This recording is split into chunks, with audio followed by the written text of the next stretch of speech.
Welcome to Conversations on Leadership with Dr. Dave, where we're on a mission to answer further leadership questions from some of the best leaders and leadership minds in America. Today, we are pleased to have our special guest, Nick Nerangis. Welcome, Nick. Thank you very much. Tell us a little bit about yourself. Introduce yourself, kind of who and what you do.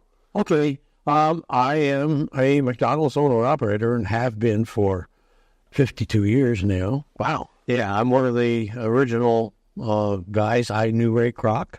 I grew up in northern New York, and I went to college at the Naval Academy, graduated, and had a short career at the Navy, and then went to corporation, and I didn't like corporation life. What can I say? Wow.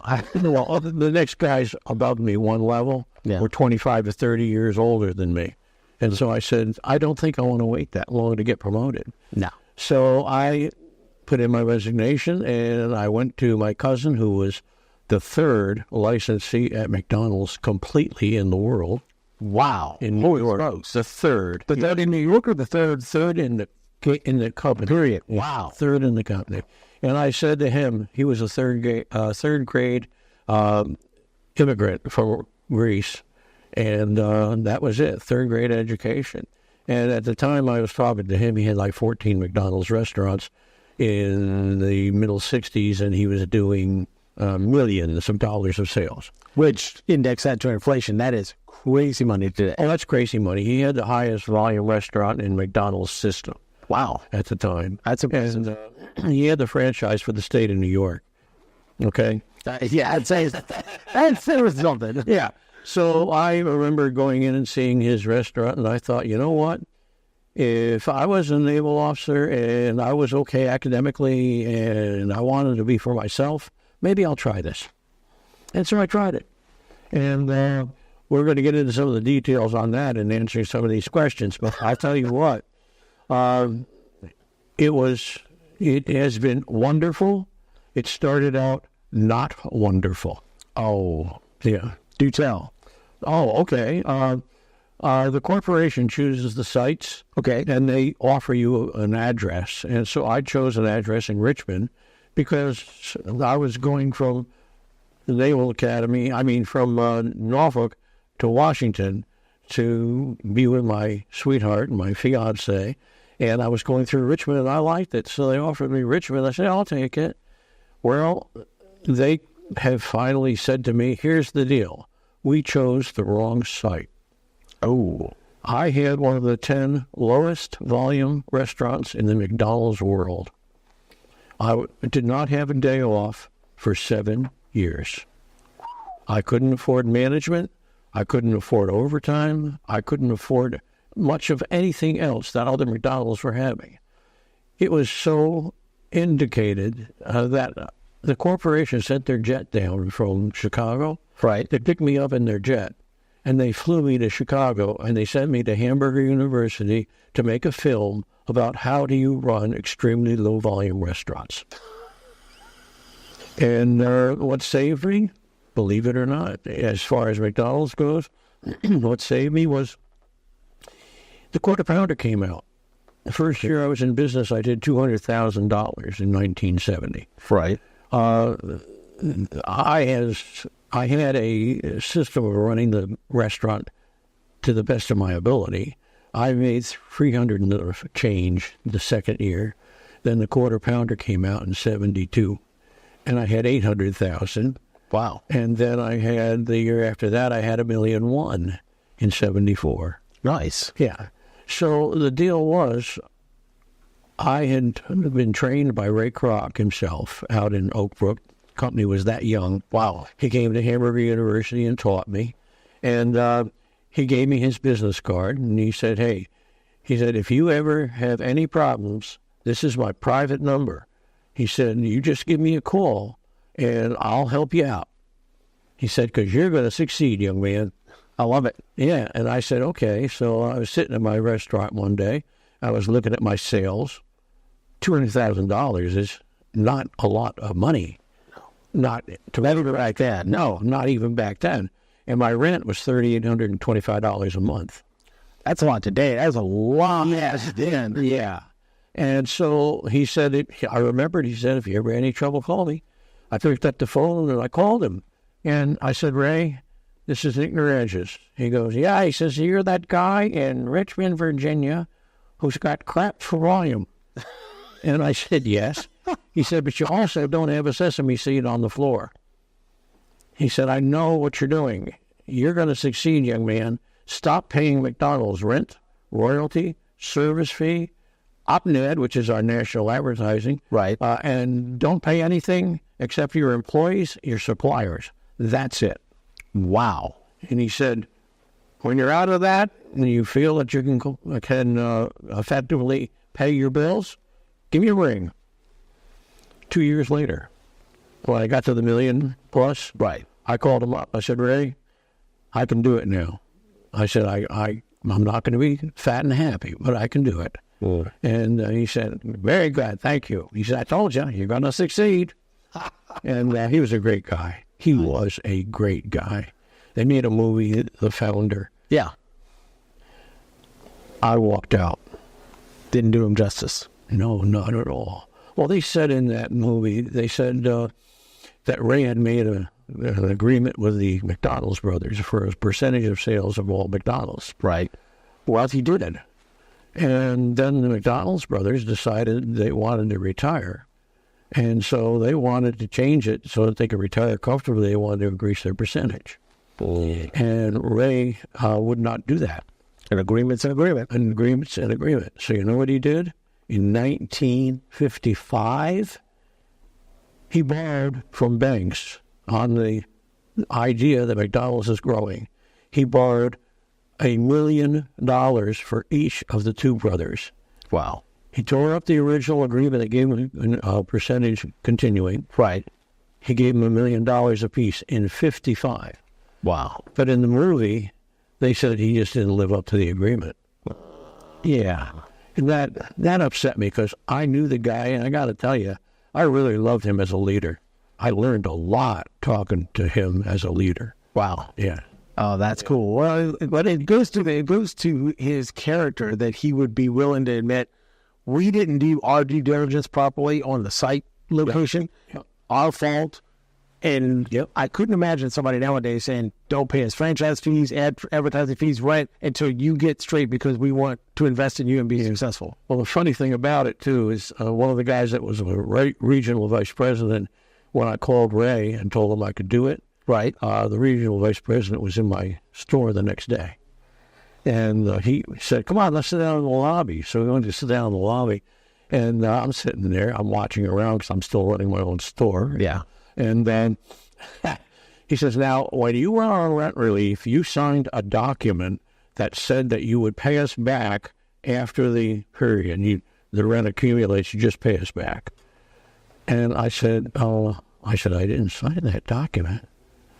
He goes, you didn't sign the document? Well, what had happened was Ray called, and they're going to say, he said, go down and help him shut these things. The guy didn't get me to sign the document. Nice. And he said, you didn't sign the document. I said, no, I didn't. And he opens up his briefcase, he pulls the thing, and I got a blank right here. And I said, when donkeys floss. Yeah, that wasn't the original intention of that wasn't Ray's original intention. Exactly. So to go back and have a corporate guy say, oh, we need to do this and backtrack. No, that's not what he no. Oh, at the time, had we called Ray, he would have straightened it out. But I wasn't signing it, and I didn't have to sign it. And I'm sure he probably went back through the ranks and found out, if I agreed to pay. But I didn't, because Ray told me at Hamburger University that I was going to succeed. Nice. And he kept his word. Well, it sounds like it. Obviously, you did. Yeah. Well, we got up to 14 restaurants. Nice. Yeah. Well, what got you, real quickly, what got you from Richmond to the Winchester area? Well, people in Richmond aren't going to like to hear this if they hear this, but Richmond was a lawless town. I was held up 3 times. Oh, my God. Twice for running chainsaw. And one time a guy came in, took his sawed-off shotgun, blew my menu board off the back of the counter. Holy crap. And announced, in case you're not looking, he said, this is a stick-up. I'd say that would get your attention. Well, it's got your attention. And so I did a survey for McDonald's. I was pretty good at locating sites for businesses. Right. And I gave them 32 sites that they could build in Richmond when they only had 5. Oh. Nice. And not only that, but I told them in the first round, you might want to build these 12. This is what I think the volume will do. And in the next round, you might want to build those 12, and they'll affect the volume of these by a certain amount. And I was pretty close. Nice. They built all 30-plus restaurants, and they gave them all to somebody else. Because I had just come off of rent relief. Oh, God. I didn't have a great deal of money in the bank. I was paying my bills, and I was surviving. Right. After 7 years, I had a day off, and that was great. Kathy my wife was worried about that, having a day off. Oh, I bet. Yeah. Well, at least they, when they gave it to somebody else, I guess that's when you decided to come up to Winchester? Yeah. I called the regional VP at the time, who's still a good friend of mine. He's a nice guy. He's retired. He was on the board of directors before he retired. And I said to him, I don't want to be held up, and I don't want to have 11 other operators getting more stores than I've had, and I've been here for all these years. Yeah. Almost 8 years. And I said, so find someplace else for me. And so they started, oh, my heavens, Texas and North Dakota and all this other stuff. And I said, no. And at one time they offered me all the stores in San Antonio, Texas. Ooh. And I said, no, I don't want to be there. Yeah. And so he finally said to me, I went around to the stores they were showing me, and I went up to him and I said, I drove up, he was in D.C., and I said, hey, excuse me. I said, but I want to be in a town like I grew up in. I grew up in Poughkeepsie, New York. Right. 40,000 people, doors aren't locked, you know everybody knows you. You can just be a member of the community as well as a businessman. Right. And he said, well, what's your goal? I said, I want to go to a town where I can make love to the whole city. That's what I told him. He said, go to Winchester, Virginia. And I said, where is Winchester, Virginia? Good grief. He said, get on 7, keep going, you'll run into it. So I did, and I took it because it's very much like the town I grew up in 60 years ago. Nice. So yeah. But that got me here, and what got me to McDonald's was my cousin. And that was the steps, and the kids and wife were very unhappy about leaving Richmond with all the things it has going for it. Well, a lot to do there. Yeah, it's a lot to do. Especially if you took it that many years ago. Yeah. But, you don't want to walk out your back door and have 2 cars full of guys jump out and start running at you. Preferably not. No. So I said, get me out of there. And I looked in places, and he thought I was going to take, 8 or 9 stores in Texas or something like that, because I only had 1. I had 3. I started with 1. I had 3. And I said, as I said, I want to go to a small town. And that's when he told me, try Winchester. I honestly had never been here. Wow. But we drove up, and it was the days when you had CB in your car. Mm-hmm. And we started asking questions, and we got millions of wonderful answers. Oh, there is a good restaurant over here, I want to see this. You want to see Jackson's headquarters? They kept going. And so we drove out of town. I went back and I said, that's it. Because at one point, he was ignoring me. And I had to call him and say, look, you've offered me things I don't want, but I have an offer from Burger King. The vice president that put me into this business became the president of PepsiCo. Oh, wow. Who owned Burger King. Holy smokes. And he called me and he said, hey, Nick, he said, I'd like to work with you again. He said, I got a deal. And I said, well, what's your deal, Dave? And he goes, I will go on a joint venture partnership with you for all of the Burger Kings in Baltimore, Washington, Alexandria, and Richmond. I would quite an offer. 200 stores. Wow. And I'm sitting there, and I thought to myself, wait a minute. And this is germane to what we're talking about Right. in leadership. I said, Ray saved me. Ray made it sure that I didn't go bankrupt. I'm not turning my back on Ray. Yeah. Thank you for your offer. I'm going to stay with McDonald's. That's something else. Yeah. And that's loyalty. And that's really, like you say, just close to leadership. And Isn't that what leadership's about? yeah. Yeah. If you look up to, I had a guy a long time ago tell me this when I first started, and then we'll end this segment and we'll get into the next segment with our start on our questions. But I was going up for a management position, and I really respected this guy. This guy was just OG. I mean, he had been doing that work for 30 years, and he had stepped down. He can walk. Right, close. Yeah, okay. In my eyes, close. Yeah. I don't know, but this guy had been doing it for 30-some years. He had been a chief of a department somewhere because it was fire and EMS, and he didn't like what they were asking him to do. Mm-hmm. And he had enough integrity and respect to give up that type of position to come down just to be frontline staff somewhere else just because, I still need a job. Yeah. But I'm not going to go against my integrity and my principles. You got it. And typically, as far as doing the work, he was amazing. But this guy took me to the side. He said, when you go into your interview and if you get the job, either way, don't ever forget this. He said, if you look out for your people will look out for you. And I remember that for the last 30-some, 40 years, and that really made a huge impact on... You know what Ray said to me when he took one of the last things he said just before he said we were all going to succeed. Right. He was walking out, and he said, remember this, you take care of your community will take care of you. Yes. Same principle. Yeah. Same principle, yeah. So with that, we'll end this segment of Conversations on Leadership with Dr. Nate, and we will come back in just a few minutes, and we will start into our 4 questions. Okay. Sounds great. All right, we are back with Conversations on Leadership with Dr. Nate, and we are here with special guest Nick Nerangis, and we will jump headlong into our first question. Okay. So what does leadership mean to you, and what does good leadership look like? Leadership, to me, means that you are guiding people or companies and whoever you're dealing with, you're taking the lead.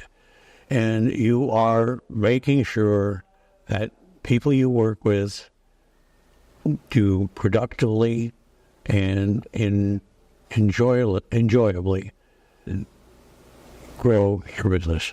You know, it's easy to be a boss. Right. I do not let my employees call me boss. They can get away with sir, but I like Mr. Nick. You know. Well, from what I heard, you were called sir quite a bit when at one time in your life. Well, I believe in treating people as people. I have a couple of things that I think about. One is nobody that I've ever run into in my business came to work to do a bad job. They want to do well, and they want you to appreciate them. That's very, very important. I establish within limits, relationships with my employees. I have been asked by one man who was on my grill. He was an orphan, and he wanted to get married. And he came to me and asked me to be his best man. Nice. And it took me about a millisecond to answer. Yes, of course, absolutely. Later on, one of my ladies who worked in the lobby hostess, we don't have lobby hostesses anymore. Right. But we had back then in the 80s. She came to me and she said, I don't get along with my dad, and he doesn't want to walk me down the aisle. She said, would you give me away? And I got to tell you, I started crying. And I said, absolutely, yes. And so I walked her down the aisle, and she married the guy she loved. Wow. And that comes from working and making sure that your people are treated as people. They are not number 26, you know. And not a cog in the wheel. They're not the person that works on register 3. You know, you got to know your folks. Yeah. And you have to make sure that if anything's wrong and you have the capability to help them, then help them within reason, of course. You know, Yeah. You're not going to give somebody $20,000, but the thing is, these people are working hard. And the other thing I think about, they're honest. Yeah. They're hardworking. They love what they're doing. And I have maybe a dozen employees right now across my system that have been with me a minimum of 20 years. Wow. And most people look at, oh, McDonald's, you're there, you're 16, and then all of a sudden you go to college. Well, I had two guys that came to me that were 16, and they went off to college. One went into banking, one went into car sales, and now all of a sudden they both came back. They both came and asked. As a matter of fact, get this. I talked to my sons and my daughter. Right. My son wanted to be a McDonald's operator. Cool. Well, I was well established. I had, 10, 12 stores at the time, and he had just graduated from college. And he came to me and he said, hey, Dad, can I come back to the company? I said, no, you can't. He looked at me sort of strangely. I said, you see all these people around me, my supervisors, my directors of operation? I said, they've been with me 15 and 20 years. I said, they have worked their way up to where they are. I said, there's not a thing that's going to make me put you in charge of them. Yeah. I said, that doesn't work. Here's what you do. Go someplace else. Get another job. Find out how hard it is to make a living. And if at any time you think I've got a better deal than you've got, come talk to me. Nice. And all three of them went through that same situation. And all three of them did marvelously out in the other world. So I knew that they could be able to handle our company. They proved themselves. And even if it was with another McDonald's, it's just the fact that they've absolutely proved themselves. Yeah. Well, he came back to me one day. Called me and said, hey, Dad, can I come? I want to talk to you. And I said, sure, come on. So we went to lunch. And we're sitting there, and he said, I'd really like to come back now to the company. And he had become a real estate developer for medical office buildings in Washington, D.C. Not an easy task. Not an easy task. Buying land, getting the things designed. Estimating, my God. Yeah. And I said, of course, yeah, let's do this. And then the other surprise hit him in the face. Oh, no. What's that? He came to work. He was working midnight shift offloading trucks. Time where to start at the bottom. Yes. You have to know all aspects of the business. I don't know exactly what he's doing. And the conversations we had would be about, okay, you got this problem or that problem. What are you going to do about it? And if I agreed with it, yeah, that's fine. If I had something to add, I would add something. And because, you see, somebody asked me one time, a long time ago, when I told them I was at McDonald's, they said, how do you like making your living through 16-year-olds? And I said, I make my living through people that are dedicated, intelligent. They come to work with their fingernails clean. I said I'm working with a lot of very young, growing people, and it excites me. Well, I'll even throw a twist on that. One way you could have probably come back and talked to them is that, you know what? I'm providing vocational training, job skills, character building, and leadership development for 16-year-olds. Yeah. I'm preparing them for the workforce, whether they stay with me or they go somewhere else. They're going to take that work ethic and that sense of pride in their job that you instill in them and take that on and benefit somebody else. Yes, which is a completely different aspect than, you're making your living off of 16-year-olds. Yeah. No, I'm helping them and I'm training them up and living a set they'll live with them the rest of their life. Put it that way. I'll tell you what, the ones that have been with me here since 78 when I got to Winchester, I have some spectacular successes. Oh, nice. Oh, yes. Don't be offended. But I know two of mine that were twins. They were both ladies on my front counter. Right. And they're both doctors, both vets right now, veterinarians. Very cool. Run their own business. Yeah. I had a fellow in Richmond, aside from asking me to be a best man, one of my employees became the president of Continental Can Corporation. You know, another one became the sheriff of Henrico County. You know, and I say, that's good.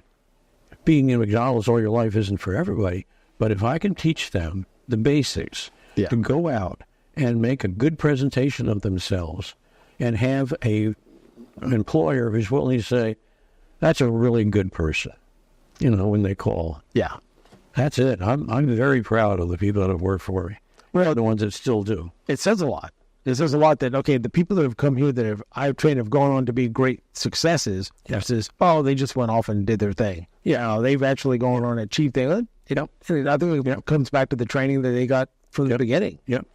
Another thing I do is in leadership, you know, when you're working with people are going to make mistakes. Of course. Some guys I've seen in management, because most of them, when I was coming through the company, were all men, and take offense if somebody makes a mistake. And go yell at them or something like that. Hey, that person didn't come to work wanting to do a bad job. No. They want to come and please the customers.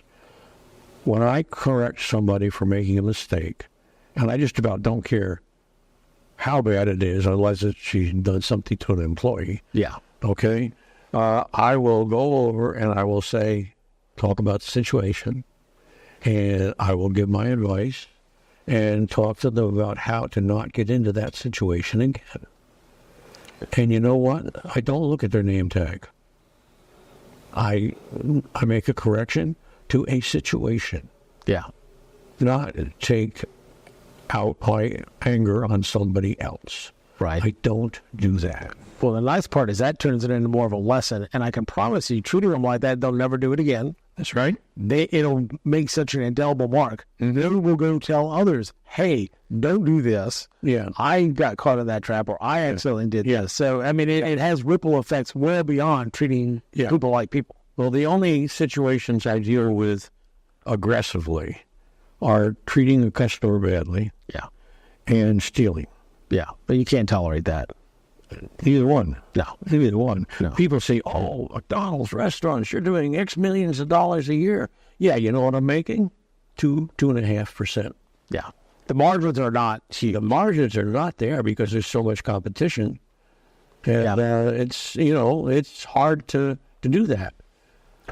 Anyway. I heard a joke a long time ago, then we'll get into our next question, that I think there might have been somebody asking a Taco Bell franchisee that was looking to put somewhere else. So like, well, is Burger King a competition, or is McDonald's a competition, or whatever? Because they're not in the fast food Mexican realm or whatever. He said, everybody that sells food is my competition. He said, because if their belly is full at Burger King or McDonald's or Wendy's, they're not going to come to Taco Bell. That's right. He said, they're all my He said, I've got to treat everybody great, because I'm competing not just in this one niche. I'm competing against everybody that's serving food, because, like I said, if their belly's full somewhere, they're not going to come to me.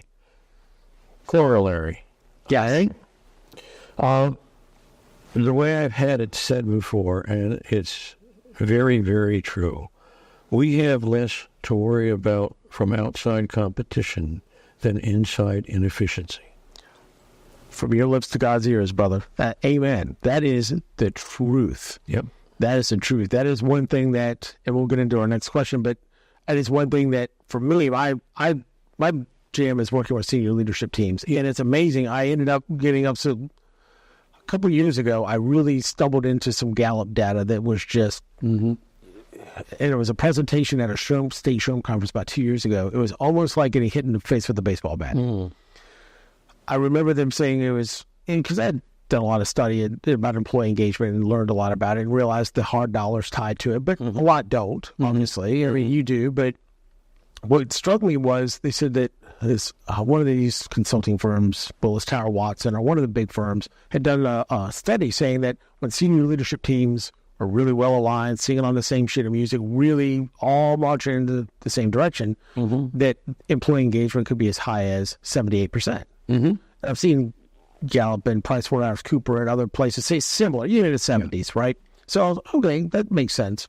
The thing that struck me was, it said when they are not, or they're not, highly aligned, they're not unified, or they're perceived to be, they're not getting along.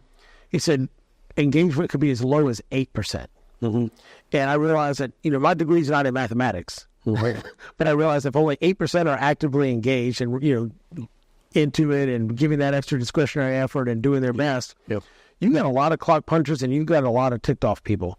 And then the ticked off people, Gallup calls actively disengaged, cost organizations millions. And it's amazing. I really hooked my cart to that wagon because I realized after a long time, I had no idea, and I think a lot of companies don't have any idea how much money is walking out that door every year. Oh, yes. From disengaged employees and people that are just not happy campers. That's right. How much that costs. And so what you were saying is absolutely 100%. So next question that I wanted to ask was, what's one of the biggest leadership challenges you've had to face?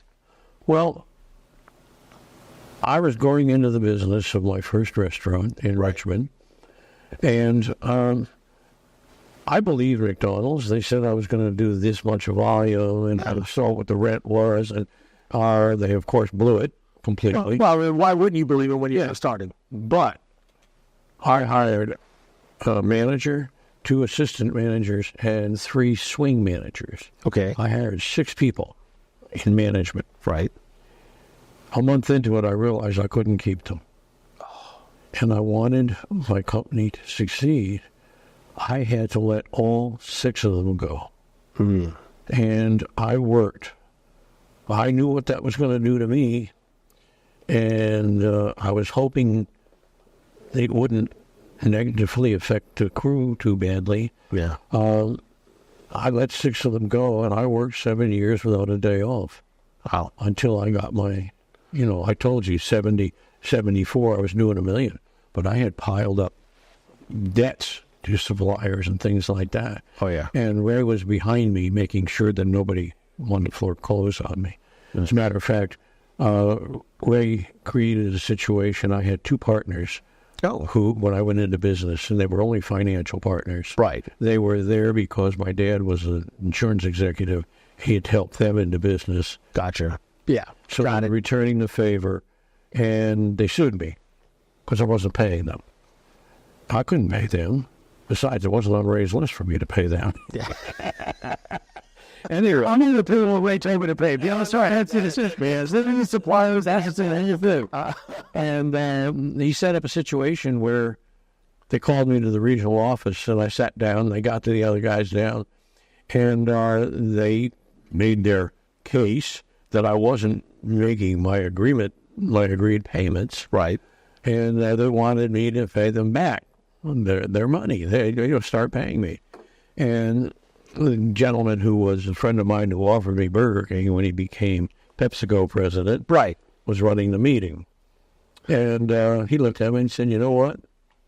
He said, "This man is doing all he can. We put him in the wrong place. It's our fault. He cannot pay you. And here's what we will do. McDonald's will give you the amount of money you gave him to buy out your partnership share." Nice. Yeah, it's amazing. And he said, "Go out in the hall and think about it." And they, 2 guys and their attorney, went out and they thought about it. As soon as the door shut behind him, he said, "They don't have a choice." And I smiled and I said, "Yeah, that sounds like it. Yes, sir." But I was freaking out. And at the end of the meeting, they came back in and they said, "Okay, we'll take the deal." It'd be stupid not to. Well, there was something that Don Smith was the guy that was running it for the corporation. Right. Said to them, he said, "He's in a financial position that we can foreclose on him and all of his assets will be gone." Right. We don't want to do that. So if you take your $60,000 and go away. Yeah. And they did. And Don Smith stood up and was looking out at the window. He was a heck of a leader talking about that. He was looking out the window. We were on the 2nd floor, and he watched them drive off the lot. And he said, good, they're gone. He reached in and he goes, here's a card of a bank in Chicago. They're ready to finance you. He said, call them up. And he said, here's your plane ticket to Chicago. Nice. Yeah. Well, that is a huge challenge that Just trying to get out. That was it. Well, I'm trying to stay alive. Yeah, well, those guys had foreclosed. I mean, you talk about blood out of a turnip. I mean, you didn't have it. I didn't have it. You didn't have it because they put you in a bad location, and they knew it, and they were more than welcome to admit to it. Yeah. You turn around and say, okay, go ahead and foreclose on that $60,000. How much of that do you really think you're going to get back? And where are you in the position? Are you first lien, second lien? Yeah, right. Yeah, they not grab a couple $100, from a sale of an old used car, but for the but for the most part, they're better take the deal and go away. We don't want to deal with you. Yeah. And they left, and that was the end of that. And then they got me at the same time. They had already arranged my financing because the quarter pounder had just been introduced. And I was told by Don Smith, do not talk about the quarter pounder because it added $400,000+ a year to my volume. And I was now where I could pay my bills. They don't need to know that. They didn't even know that. Okay. Well, at the time, it's honest truth because you're thinking it hadn't come out yet. It's coming. We know it's going to be here. Well, it was 2 or 3 months already reflected on my P&Ls. Gotcha. I had, between the year before the quarter pounder and the 12 months after the quarter pounder, my sales increased 78% in 1 year. Game changer, especially when you rent that location with poor volume. Yeah, that's when I could start paying, and they didn't need to know that. No, and even to the point of paying them back, and then we'll wrap up this segment. One of the things that I realized is that, it might have gone up 78% in that year, but that's 1 year. You've gone multiple years, and now I've been able to pay everything back. Yeah. Just that bump in sales doesn't put you back in a great financial situation. It's a great trajectory. You're going in the right direction. That's right. But you haven't completely dug yourself out of the hole with 2 quarters worth of increased sales of 78%. No, and they didn't need to know that because it was very obvious that we were going to make it. Yes. Oh, that's fantastic. Well, that was my biggest challenge in leadership, having to do it all myself and get to make sure that it ran as well as it did without any other managers. But you've heard so many folks in entrepreneurship, as we wrap up this segment, talk about what the hours you have to put in, what it takes to succeed. But I can't imagine having those 6 people hired, and you're literally looking down the barrel of that shotgun knowing, here's how bad those pellets are going to hurt when I pull the trigger on this. Yep. I'm going to get rid of all my management, and I know I'm going to be there 24/7. Sure. It's all me. Yeah. And to know that that's the only thing I can do to make the company survive, obviously, from a people aspect, you hate to let somebody go. Mm-hmm. But on the other aspect, you're like, I know what I'm signing up for. This is going to suck. I know. Well, I'll tell you what. I'm going to do it. I got to tell you, all right? And I was getting ready. I was in the 700,000s and all that. Right. And who walks in the door but my field service representative? Okay. And he said, I got news. We're starting to serve breakfast. So I went, oh, my God. Now I open at 6 and not 10:30. Oh. So I bet that was a kick in the... Yeah, I remember one night I had my crew trained. They knew what they were doing, but I was still the only manager. Right. I went in the back at midnight to count my inventory for the end of the month. I fell asleep on the boxes that had French fry boxes in them. I was climbing up on the box. I fell asleep. What left me up was I heard the cycling of the drink station, and I thought, what the heck just happened? I'm just going to sleep on the French fries. But, hey, I need a nap. That's not what I did. And you know what? They didn't bother. They did not bother me. They did not awaken me. They came, when I finally came out, got out of the stock room and walked in. One of the ladies, I remember her name was Sue Gathright. She was a sweet lady. And she said, get enough rest? I said, yeah, Sue, I did. Thank you. Nice. And that was it. I mean, they were taking care of me, seeing what I was going through. And I think that comes from taking care of them. Exactly what we said. You take care of your people, and your people will take care of you. That's right. And that's a perfect segue into ending this segment. And so we will be back in a few minutes with Conversations on Leadership with Dr. Dave, and we will see you in a moment. All right, we are back for our final segment of Conversations on Leadership with Dr. Dave with our special guest, Nick Nerangis. So, Nick, next to the last question, what do you think is one of the biggest mistakes leaders make today? I think one of the biggest mistakes a leader can make is to take his people for granted. All right? Okay, the way I said it one time. Right. I walked into one of my restaurants, and there was a new person and an experienced person, and the experienced person turns to the new person and says, "Hey, that's Mr. Nick. He pays your salary." And I just jumped on it right away. I said, "No, I don't. I take money from the customers. I give the money to you. It's the customer's money that you are earning. And so therefore, treat the customers such that they are very pleased when they leave. They're happy to hand you the money. Yeah, they're happy to have you here, and what you're doing is not easy, but I don't pay you. The customers pay you." That's a great way to look at it. And I don't think as many people look at that as they should. Because you're absolutely right. You're like, "Yeah, not my money. I couldn't have a dime if the customers weren't getting over." That's right. And I'm not the one dealing with the customer.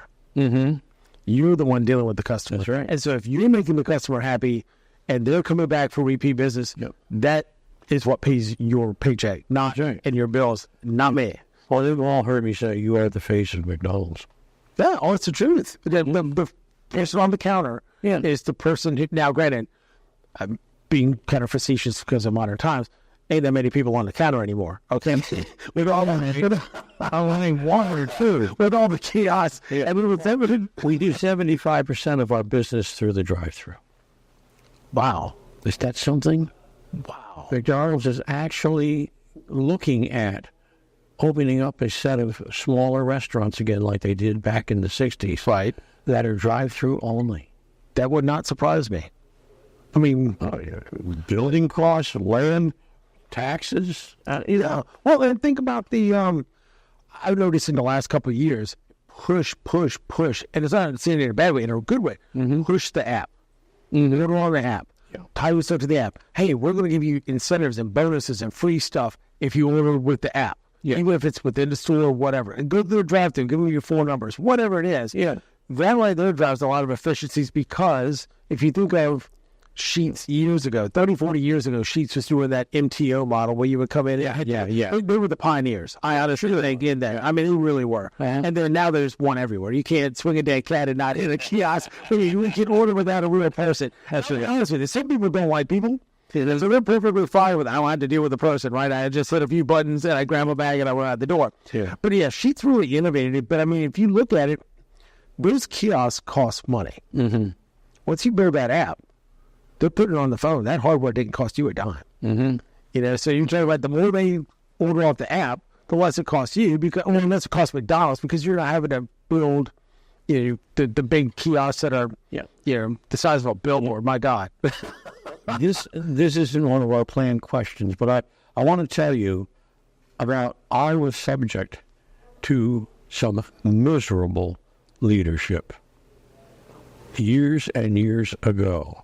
Matter of fact, 60 years ago.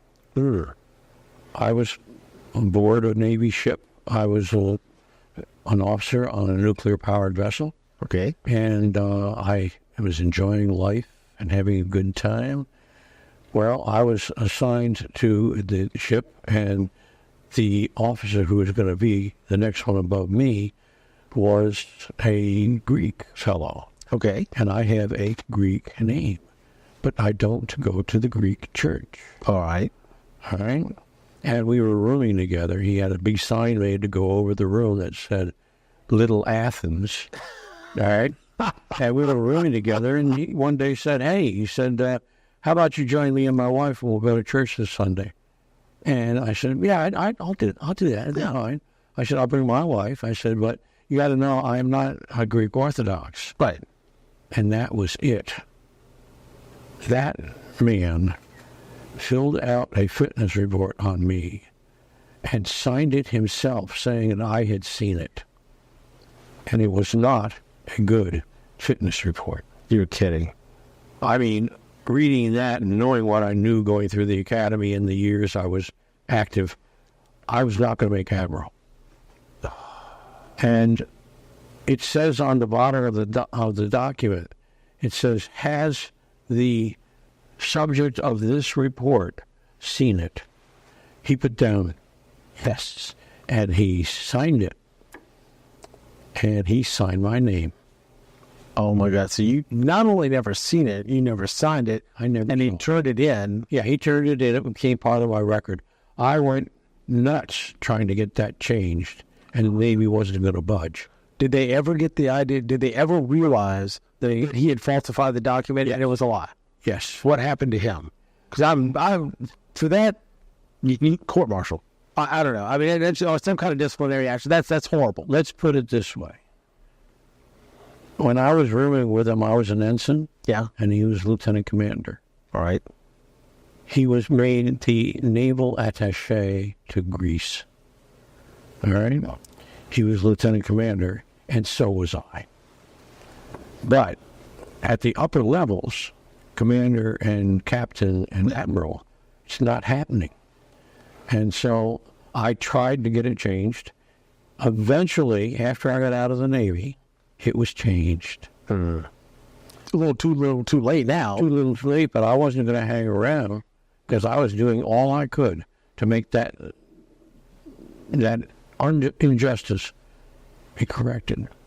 And you think about the difference between I'm hard charging in my career, I'm doing great, and we talked offline about this before. You know, you're in Norfolk, you know, world's largest naval base. You're working for an admiral. I mean, you're getting groomed. You're like, okay, if I stay in the Navy, I want me some stars, right? I want to move up to those ranks. I don't want to peter out at lieutenant commander or commander. I want to go on and make admiral one day if I want to do this as a lifer. Yeah. And then when something like that fraudulent report comes there, and it basically stifles your whole career, at some point you're like, all right, if this thing, I can't guarantee you this is going to go away. That's right. Well, I asked the admiral, I said, can we get it out of my record? And he said, we can discharge the document itself, and it'll be a time period in your record that'll be blank. He said, and that's just as bad as having it in there. And he was very apologetic, but Yeah. there wasn't anything they could do. But he went to Greece, and unfortunately, he was assassinated in Greece. Oh my goodness. As a lieutenant commander, somebody pulled up while he was being driven to work, and they killed him. So it was more of it was actually an assassination versus just a random drive-by? oh no, it was an assassination because he was in a Navy vehicle. Wow. Yeah, and That's sad. that's terribly sad. But just the fact that leadership requires honesty, Yes. and it requires judging people on who they are, not who you think they are. That's the way I say it. I mean, okay, so I left the Greek Orthodox Church when I was at Naval Academy. Okay. And because my wife, Kathy, was a Presbyterian. And I wasn't completely happy in the Greek church because they always gave all their sermons in Greek. I didn't understand what was going on. If you don't fluently speak Greek, you just, It's gone. I'm here, I'm checking the box, but I'm not getting anything out of it. Well, we sat down one time at the Naval Academy and we said, look, if we're going to be married and living together for the rest of our lives, we need to have church in our family to raise our children and to be going to church together. 100%. 100%. And so we said, okay, let's try the Episcopal Church. And That's the difference in the middle. She's a Presbyterian, you're a Greek Orthodox. The difference is Episcopalian. yeah. That actually, my father affirmed it all the time as I was growing up. If you're somewhere and there's no Greek church, go to the Episcopal Church. Oh, okay. Because the liturgies are almost completely identical. Just in English. It's in English. And when the Episcopal Church does communion, they say that water and wine is dedicated religiously. Right. The Greeks they take the position that it is actually water and wine. Right. Okay, I mean, it's actually the body and blood of Christ. The Episcopals don't do that. Right. And most Protestants don't. no, Yeah. most. But then again, So anyway, That's a shame to get that kind of treatment just because of not going to a particular church. isn't that right? There's no reflection on you as a person. I go to this church versus that church. That's right. Or no church. Or who I vote for. Anything else. Anything. Yeah. Your performance and your person. But for them to check the box and lie, Yeah. saying that they've seen the report and forge your name, Mm-hmm. yeah, that doesn't uphold the integrity and the values of the Navy. That's not the value of the Navy. No. And that's why he stopped at lieutenant commander. I made it, seriously, he had date of rank over me, but we were the same rank. Yeah, he was stifled at that point. And we realized that he had lied. Yeah. I don't know if I had anything to do with it, but I wouldn't be surprised. I could imagine the Navy proper finding out you lied on a report and forged somebody's name and that not adversely impacting your career. And if it didn't adversely impact your career, I would be shocked. Oh, yeah. I'd be all put almost. I mean, that's just not, it's not the values of the military. It's certainly not the values of the Navy. Yeah. Because I made lieutenant commander in 5 years after graduation. I was 4 years ahead of my class because the 3-star liked me.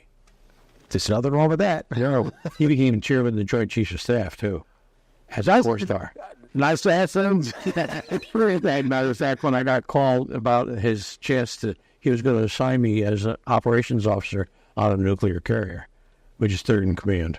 And I was only been a lieutenant commander for a year. Wow. And the bureau called me at my desk in Norfolk, and said, the guy goes, "Is this Lieutenant Commander Nerangis?" I said, "Yes." He said, "This is the bureau." He said, "And you've got friends in high places." Excellent. Thank you. Thank you, sir. Because I told the admiral about it too. Nice. Yeah. Yeah, well, Before I left. well, I'm glad you do it because, I mean, that's, like I say, it just doesn't uphold the values. And when you're talking about leadership, values are important. That's right. The thing about it was, I spent 1 year as lieutenant. 1. It's a 4-year billet. I spent 4. 1 year. Right. And then the operations officer on a nuclear carrier is a commander's billet, 3 stripes. Right. That I just didn't want to go to 8 years of sea and have my family grow up without me. And the admiral understood that at the last meeting we had. And I was walking away from him. Talk about a great leader. I put my hand on the doorknob. I was about to walk out of his office. And he called me. He says, Lieutenant Commander Nerangis. I turned and said, "Yes, Admiral." He goes, "Sometimes I think I should have done that." So he was verifying my choice, although he was trying to do his duty and keep me in the office. Well, keep me in the Navy. Well, we'll go to the next question, but I wanted to throw, because we had this conversation offline, I want to give a little bit of context to the viewers. You were working in Norfolk with the Admiral, which is great. You were there with the 3-star. Problem is, because the Admiral liked you so well, you ended up skipping a couple of carrier duties out there. 6 months out, 6 months in kind of thing. Yeah. He kept you there at the base at Norfolk. But then when it come time to re-up your commission, then all of a sudden it's like, well, you need to make up for the last 4 years. You got off sea duty, so you're going to have sea duty for the next. You're going to be out to sea for the next 8. Yep. And with small kids, it's like, yeah, that's a non-starter, boss. That ain't happening. And I completely understand because, I mean, now granted, too bad the Admiral couldn't do anything because it was, I'd say, his fault, tongue in cheek, that he liked you so much he wanted to keep you there at the base, helping him. Yeah. But you end up getting the short end of the stick with 8 years of sea duty. Yeah. Yeah, negative. And a lot of that, I believe, had to do with that fitness report. And Yeah. so, had they come back and said, "Okay, fine, it's out of your record, we'll put something in there that says it was a forged document," they don't do that. because then that's on his record. Yeah. So they Well, it honestly should be. it should I mean, it should be, but I'm just saying it should be. what can I say? Nothing you said. Well, let me get to the last question is, what do you think is the best way that leaders can improve their leadership skills? I think that the best way to improve your leadership skills is probably to make mistakes on what you're doing. Kind of like Maxwell said, it is but fail forward, right? Yeah, fail, but learn from it. Yeah. No, really, keep in mind that your company and you yourself are benefiting from the methods that the people you are teaching and controlling are using. There's nothing more important than a customer. And because the customer, you drive it down the road, there's A, B, C, D, and E, and they all have a drive-through. Plenty of choices. Yeah, plenty of choices. And if they think, like, the last time I was in McDonald's, it took me 20 damn minutes to get a hamburger through the drive-through. Not happening. Yeah. And also, keep your own values. All right? If somebody tells you to do something you know is not within what you are comfortable for, or you will agree to do, Right. don't do it. All right? I had a situation in Richmond, Virginia. I was the president of the operating co-op. It means I had like 30 operators reporting to me. Nice. All right? And we were paying for shortening. You know, there's rendering companies that sell their shortening. Right. And we had a rendering company. And one day, the folks here from Winchester came by, and they said, hey, we'd like to buy your shortening. I said, well, I have a vendor, and I'm talking now for 30 restaurants, right? Right. And said, he said, well, I know you do, he said, but here's our rate. And he showed me the rate.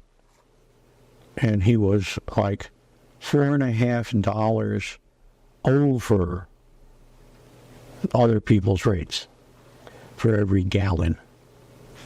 Holy smokes. I thought, That's a winning proposition right there. Let me look it back in those days. Let me pay $4.50 a gallon more. yeah. So I Sign me up. didn't man, I don't think so. He said, well, I'll bring you a proposal. I said, you can do that. And I said, but, you know, if you're the highest guy in town, Yeah, ain't happening. it ain't happening. Well, he came back. He didn't bring me a proposal. It was 1975. He brought me $5,000 in cash, in $100 bills, at the front counter. He said, does this make a difference? I said, yeah, I want you out quicker now. He left it never bad me again. And that is not a small sum in 1975. Oh, my God. You could buy a car for that. Yeah. You know, cash, $100 bills.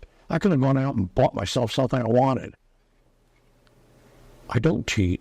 Yeah. Midshipmen don't cheat or steal or lie, nor do they operate or commiserate with those people that do. Absolutely. That comes from being a midshipman. You know, and he never came back, and I went to the board and I said, I have set it up with the people in Winchester, Virginia, and here's your new fee. And each of us is going to save $4,000 or $5,000 a year. Nice. You know, so. Think that $5,000 he would have given you and everybody else saved $5,000. Because if I'd signed with him, that would have been my partners, my fellow operators' money. Yeah. That they couldn't afford to pay. Oh, not a $1.50 a gallon more per gallon. Yeah, that gallon. That's insane today. Yeah. To pay that much more per gallon. Yeah. Now. Well, then, back then. Yeah. And I don't even remember the name of the company. All I remember was they're dishonest. Well, you know, you've got values. You're expected to be. I tell my managers, if you are going to be an SOB, be an SOB all the time. Yeah. At least they know what you expect. You're an authentic SOB. That's it. I said, but you know what I used to do? I would sit outside and I'd watch my drive-throughs and I'd watch my managers operating. And if there was a manager who was having a really bad day, I would get out my briefcase and I'd go into the car and I'd walk in. I wouldn't say anything to anybody. And I'd throw my briefcase down on the manager's desk. And you get this response from your lead manager. Something wrong, boss? You know? I said, yeah. I said, how do you feel when I did that? And he told me how I would feel. He said, well, I was really concerned. I said, yeah.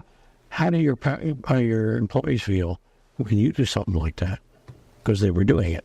I just created a lesson. Once again, I didn't take names. I didn't fire anybody. I didn't write anybody up. I just made the example of what is good leadership. This is how your people feel when you do that. How did you feel when it happened to you? That's right. Don't create, now that you've experienced it yourself, don't create that feeling for them. That's right. You didn't like it, they don't like it. That's right. And if we don't like it, you got a turnover problem. Yes. Yeah. And that's a whole different podcast, right? Yeah. There you go. Well, with that, hey, let's wrap this up and tell people how, it's been a pleasure. Tell people how they can get a hold of you, either connect with you, your company, connect with Nerangis Management Corporation. Okay. Nerangis Management Corporation, 540-667-1322. That gets you anybody in the company. You'll get one of those automatic. Well, of course, yeah. Well, thank you for calling.